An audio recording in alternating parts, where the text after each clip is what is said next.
শুভাঙ্গী শুরু করছি পলিটিক্স। আর পলিটিক্সে প্রথমেই যে খবর দিয়ে শুরু করব, অভিষেক বন্দ্যোপাধ্যায় দলনেতা হওয়ার পরেই কিন্তু এবার মুখ্যমন্ত্রী মমতা বন্দ্যোপাধ্যায়ের পোস্ট। লোকসভার বিরোধী দলনেতা অসুস্থ, দায়িত্ব দেওয়া হয়েছে অভিষেক বন্দ্যোপাধ্যায়কে। সুদীপ বন্দ্যোপাধ্যায় সুস্থ না হওয়া পর্যন্ত দায়িত্ব দেওয়া হয়েছে অভিষেককে। লোকসভার দলনেতা হওয়ার পরেই কিন্তু অভিষেক বন্দ্যোপাধ্যায় দলনেতা হলেন এবং তারপরেই মুখ্যমন্ত্রী মমতা বন্দ্যোপাধ্যায়ের পোস্ট। আপনাদের আরো একবার জানিয়ে রাখবো, অভিষেক বন্দ্যোপাধ্যায় দলনেতা হওয়ার পরই কিন্তু মুখ্যমন্ত্রী মমতা বন্দ্যোপাধ্যায়ের পোস্ট। লোকসভার বিরোধী দলনেতা অসুস্থ, তাই দায়িত্ব দেওয়া হয়েছে অভিষেককে।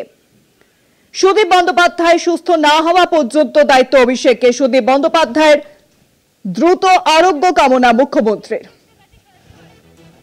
আরো জানাবেন, এখন নিউজরুমে সরাসরি রয়েছেন আমাদের প্রতিনিধি অরিত্র ঘোষ। অরিত্র, আজকে দ্বীপ্রাহরিক সময়ে দুপুর নাগাদ তৃণমূল সুপ্রিমো মমতা বন্দ্যোপাধ্যায় রাজ্যসভা এবং লোকসভার যারা সাংসদ রয়েছেন তাদেরকে নিয়ে একটি ভার্চুয়াল বৈঠক করেন এবং সেই বৈঠক থেকে যে নির্যাস সামনে আসে, যে বৈঠকের সর্বসম্মতিক্রমে যে সিদ্ধান্ত নেওয়া হয়েছে যে অভিষেক বন্দ্যোপাধ্যায় তৃণমূল কংগ্রেসের লোকসভার দলনেতা হিসেবে তাকে নির্বাচিত করা হয়েছে। এবং একই সাথে সেই খবর সামনে আসার পরেই মুখ্যমন্ত্রী তথা তৃণমূল সুপ্রিমো মমতা বন্দ্যোপাধ্যায় তার এক সামাজিক মাধ্যমে যে পোস্ট করেছেন যে সুদীপ বন্দ্যোপাধ্যায় তিনি অসুস্থ, সেই কারণেই অভিষেক বন্দ্যোপাধ্যায়কে লোকসভার দলনেতা হিসেবে দায়িত্ব দেওয়া হয়েছে। এবং তৃণমূল সুপ্রিমো যে টুইট করেছেন তার সামাজিক মাধ্যমে, সেখানে তিনি স্পষ্টত লিখছে, I convent a virtual meeting today with all MPs from both the Lok Sabha and Rajya Sabha.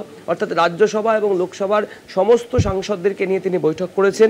Given that our Lok Sabha leader Sudip Bandyopadhyay is unwell and undergoing a medical treatment, the MPs have unanimously decided the untrust Sri Abhishek Banerjee with the responsibility of leading the party in the Lok Sabha as the leader of the party until Sudipda returns to good health। অর্থাৎ তিনি স্পষ্ট তার সামাজিক মাধ্যমে যে বার্তা সেখান থেকে স্পষ্ট করে দিয়েছেন যে লোকসভার দলনেতা সুদীপ বন্দ্যোপাধ্যায় অসুস্থ এবং চিকিৎসাধীন থাকায় সমস্ত সাংসদরা সর্বসম্মতিক্রমে অভিষেক বন্দ্যোপাধ্যায়কে সুদীপদা সুস্থ হওয়া না হওয়া পর্যন্ত লোকসভায় দলের নেতার দায়িত্ব অর্পণ করার সিদ্ধান্ত নিয়েছেন।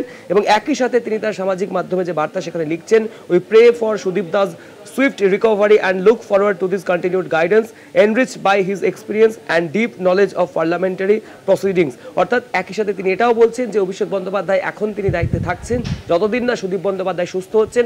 একই সাথে তার সুস্থতা কামনা করে তৃণমূল সুপ্রিমো জানাচ্ছেন যে সুদীপদার দ্রুত আরোগ্য কামনা করি এবং সংসদীয় কার্য বিবরণী সম্পর্কে তার অভিজ্ঞতা এবং গভীর জ্ঞান দ্বারা সমৃদ্ধ তার অব্যাহত নির্দেশনার জন্য অপেক্ষা করছি। অর্থাৎ সব মিলিয়ে 26-এর নির্বাচনের আগে এটা একটা খুব গুরুত্বপূর্ণ বিষয় রাজ্য রাজনীতির ক্ষেত্রে।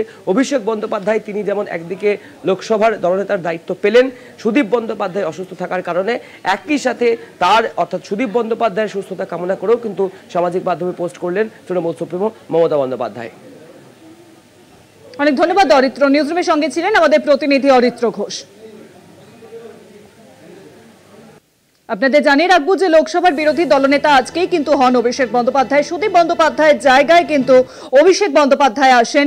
সুদীপ বন্দ্যোপাধ্যায়ের শারীরিক অসুস্থতার কারণে অভিষেক বন্দ্যোপাধ্যায়কে এই পদে নিয়ে আসা হয়েছে এবং তারপরে মুখ্যমন্ত্রী মমতা বন্দ্যোপাধ্যায়ের টুইট,